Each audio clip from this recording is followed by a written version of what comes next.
আমার চ্যানেলে তোমাদের সকলকে স্বাগত।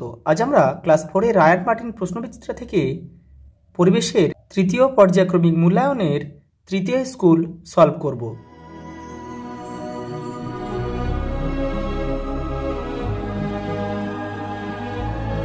দেখো 3 নম্বর স্কুল। প্রথম প্রশ্ন দেখো, ব্রতচারীর প্রতিষ্ঠাতাকে গুরু সদয় দত্ত। ভাস্কর্য কি? দেখো তোমাদের পাঠ্য বইয়ের 156 নম্বর পৃষ্ঠাতে উত্তরটা রয়েছে।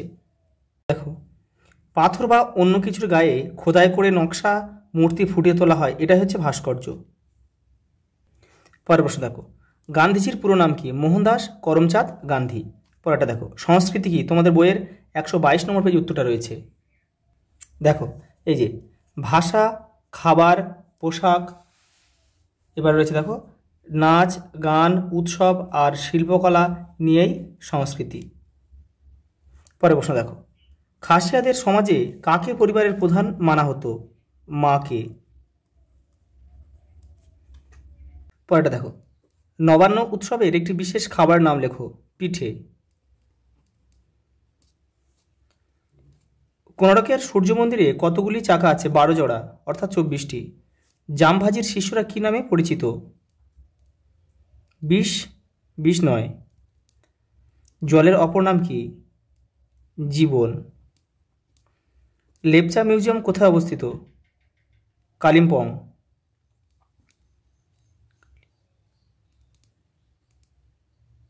কালিম্পংয়ে অবস্থিত। দার্জিলিংয়ের কাছাকাছি কালিম্পংয়ে অবস্থিত। একটি সামাজিক পতঙ্গের নাম হচ্ছে মৌমাছি।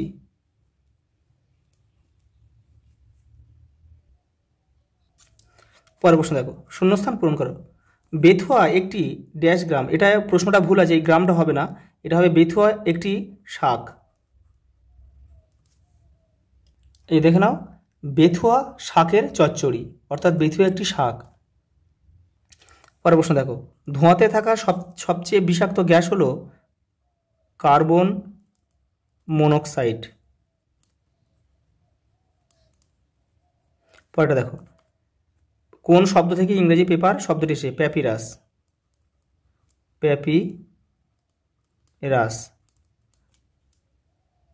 পরেরটা দেখো, মিশর দেশের ওষুধ মাখানো মৃতদেহকে মমি বলে। বাষ্পীভবন বেশি হয় গ্রীষ্মকালে। শান্তিনিকেতনের পৌষ মেলা বিখ্যাত। পরের প্রশ্ন দেখো, ঠিক বিবৃতির পাশে টিক এবং ভুল বিবৃতির পাশে কাটা চিহ্ন দাও। বলছে দেখো, সমাজ পরিবারের থেকে বড় হয়, এটা কিন্তু ঠিক বাক্য। সোলার কাজ যারা করে তাদের মালাকার বলে, এটাও ঠিক। প্রথম চালু হয়েছিল বেচাকেনা প্রথা, এটা কিন্তু ভুল। প্রথম কিন্তু বিনিময় প্রথা অর্থাৎ দেয়া নেওয়া প্রথা চালু হয়েছিল। বাউল গান মানে রবীন্দ্রনাথের গান, এটা কিন্তু ভুল। এটা তাহলে হবে কি? এক ধরনের লোকগীতি। পরেরটা দেখো, মরুভূমি অঞ্চলে চাষবাস ভালো হয়, এটা ভুল। এটা হবে দেয়া নেয়া প্রথা।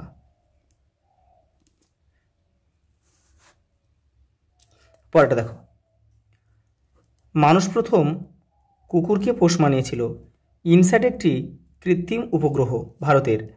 পুঁথি লেখা হতো তাল পাতায়। ভারতীয় জাদুঘরটি কলকাতায় অবস্থিত। 1814 খ্রিস্টাব্দে কিন্তু এটা প্রতিষ্ঠিত হয়েছিল।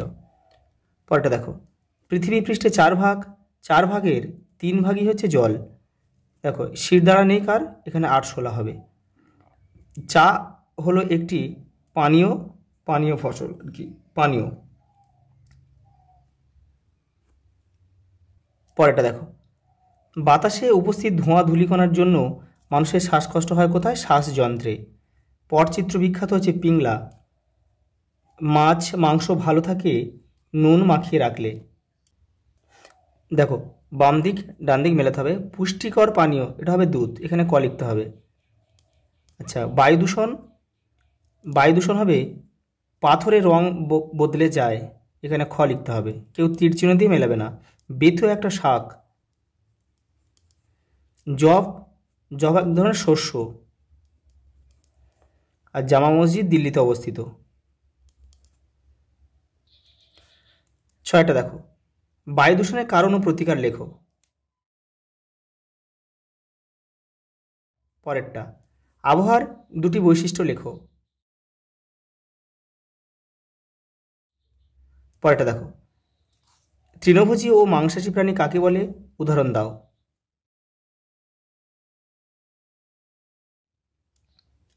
দেখো পরেরটা, গাছ কাটলে পরিবেশের কি কি ক্ষতি হয়, দেখে নাও।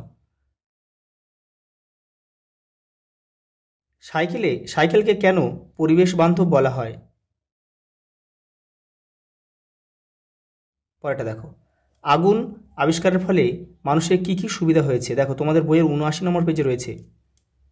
এই দেখো, এখান থেকে এই পর্যন্ত লিখবে। পরের প্রশ্ন দেখো, নোংরা জলের 4টি ক্ষতিকারক প্রভাব লেখো। শিল্প কয় প্রকার ও কি কি, প্রতিটি একটি করে উদাহরণ দাও।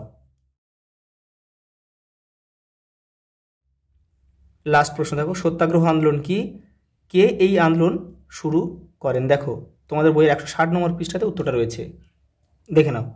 এই যে, তিনি অর্থাৎ গান্ধীজি মনে করতেন সবসময় সত্য আচরণ করাই মানুষের কাজ, সত্য কথা বলা, সৎ ও সহজ সরল জীবনযাপন করাই উপরে